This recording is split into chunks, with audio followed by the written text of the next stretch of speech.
மாநிலம் தழுவிய ஆர்ப்பாட்டம் இந்து முன்னணி பேரியக்கத்துடைய சார்பாக முன்னெடுக்கப்படுகிறது. ஆலய தரிசன கட்டணத்தை ரத்து செய்ய வேண்டும். ஆகவே தமிழக அரசு ஆலய தரிசன கட்டணத்தை ரத்து செய்ய என்ற கோரிக்கையை முன்வைத்து இன்றைக்கு தமிழகம் முழுக்க ஆர்ப்பாட்டம் நடக்குது. அதனுடைய ஒரு பகுதியாக இந்த திருச்சி மாவட்டத்தில் இங்கே சமயபுரத்தில் இந்த ஆர்ப்பாட்டமானது இங்கு பிரம்மாண்டமாக நடந்து கொண்டிருக்கிறது. சகோதரர்களே, இன்றைக்கு நாமெல்லாம் பார்க்க முடியும், எந்த கோயிலுக்கு போனாலும் காசு கொடுத்து தான் சாமியை பார்க்க முடியும். செருப்பை விடுறதுலேருந்து மொட்டை அடிக்கிறதுலேருந்து காது குத்துறதுலேருந்து சாமியை பார்க்கறதுக்கு 100 ரூபா கட்டணும், 500 ரூபா கட்டணும், 1000 ரூபா கட்டணும், 5000 ரூபா கட்டணும், எக்ஸ்பிரஸ் கட்டணும், பிரேக்கிங் தரிசனம்னு சொல்லிட்டு எல்லாத்துலேயும் காசு வாங்குறாங்க.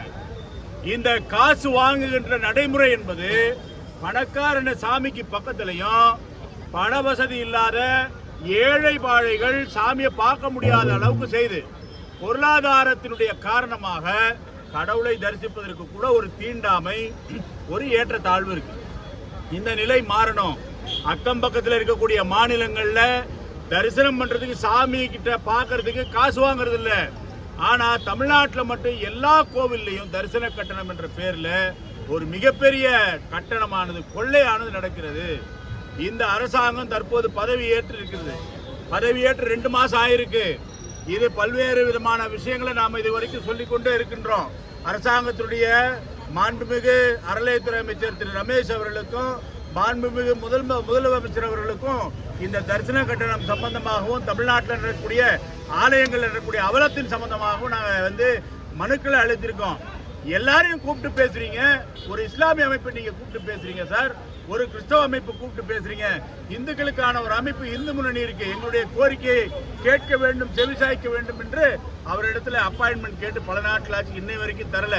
தமிழ்நாட்டில் நடக்கக்கூடிய இந்த ஆலயத்தினுடைய விஷயங்கள் மிகப்பெரிய மோசடி, ஒரு மிகப்பெரிய இது கடந்த பல ஆண்டுகளாக நடந்திருக்கு. 2 ஆண்டுகள்ல நாங்க 2 மாதத்துல பதவியேற்று நாங்க சரி செய்வோம்னு சில விஷயங்களை செய்துட்டு இருக்காங்க. ஆனாலும் கூட இந்த அரசாங்கத்தினுடைய காலத்திலையும் கூட ஒரே நாள்ல 100 கோடி ரூபாய் ஊழல் நடக்கிற அளவுக்கு கரூர்ல பத்திரப்பதிவு நடந்திருக்கு. ஆகையினால் இந்த அரசாங்கத்துக்கு நாங்க வைக்கக்கூடிய வேண்டுகோள் என்ன, இந்த கோவில் சம்பந்தமான சொத்துக்கள், அதனுடைய வருவாய் சம்பந்தமாக ஒட்டுமொத்தமா ஒரு வெள்ளை அறிக்கை கொடுங்க. 1984 கடைசியா ஒரு நிதி நிலவரம், சொத்து விவரங்களை பத்தி வந்திருக்கு. அதுக்கப்புறம் எதுவுமே வரல. 40 ஆண்டுகள் ஆகுது. கோவிலுடைய சொத்துக்கள் யாருக்கிட்ட இருக்கு, யார் வச்சிருக்காங்கன்னு தெரியல. ஆகையினால இந்த அரசாங்கம் செவிமடுக்க வேண்டும். குறிப்பாக ஏழை பாழைகள், சாதாரண மக்கள், கோயிலுக்கு வரக்கூடியவங்க காசு கொடுத்துதான் சாமி பார்க்கணுங்கிற ஒரு இதை நிலைப்பாட்டை, அந்த ஒரு ஏற்பாட்டை முழுவதுமாக ரத்து செய்யணும். தரிசன கட்டணத்தை அபாலிஷ் பண்ணணும், ஒட்டுமொத்தமா எடுக்கணும். அங்க ஒரே ஒரு விஷயம் இருக்கலாம், அதாவது உடல்நல ரீதியாக பாதிக்கப்பட்டிருக்கக்கூடிய யாராவது வந்தாங்கன்னா வீல் சேர்ல கொண்டு போய் பார்க்கறது விசேஷமானவன். 60 வயது கடந்த சீனியர் சிட்டிசன், அவங்களுக்கு ஏதாவது ஒரு ஏற்பாடு இது மாதிரி இருக்கணும். கர்ப்பிணி பெண்கள் வராங்க, கை குழந்தையாட வராங்க. இதை தவிர்த்து அனைவரும் சமந்தான் சார். சாமிக்கு முன்னாடி என்ன ஏற்றத்தாழ்வு, இதை மாற்ற வேண்டும். தரிசன கட்டணம் முற்றிலுமாக ஒழிக்கப்பட வேண்டும். இதுதான் எங்களுடைய கோரிக்கை. மாநிலம் தழுவி ஆர்ப்பாட்டம் நடக்குது. நீங்க தான் கேட்கணும். இப்போ அமைச்சர் பல்வேறு இடங்கள் கோயில்கள் ஆய்வு மேற்கொள்றாரு. ஆனா ஏற்கனவே திருச்செந்தூர் ஆய்வு மேற்கொண்டு தொடர்ந்து இது போட்டு நடக்கிறது. இப்போ இன்றைய தினம் கூட ஆய்வு மேற்கொண்டு, ஆனா என்ன முன்னேற்றம் நடந்திருக்குதா? ஆய்வு மேற்கொள்வது நல்ல விஷயம். அவருக்கு தன்னுடைய துறையினுடைய விஷயங்கள் எல்லாம் முழுமையா தெரிந்து கொள்ள வேண்டும். அதுக்கான ஒரு ஆய்வு போறாரு, அப்பதான் நிலவரம் தெரியும். ஆனா ஆய்வு மேற்கொண்டு நடவடிக்கை எடுக்கிறதா சொன்னாங்களே, என்ன நடவடிக்கைனால என்ன நடந்திருக்கு, அதனுடைய ரிசல்ட் என்ன?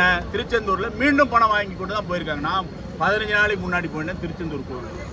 அங்க மீண்டும் அதே சிஸ்டம். எதெல்லாம் அமைச்சர் ஆய்வுக்கு போய் மாறும்னு நினைச்சோமோ அதெல்லாம் இன்னும் மாறாமலே இருக்கிறது.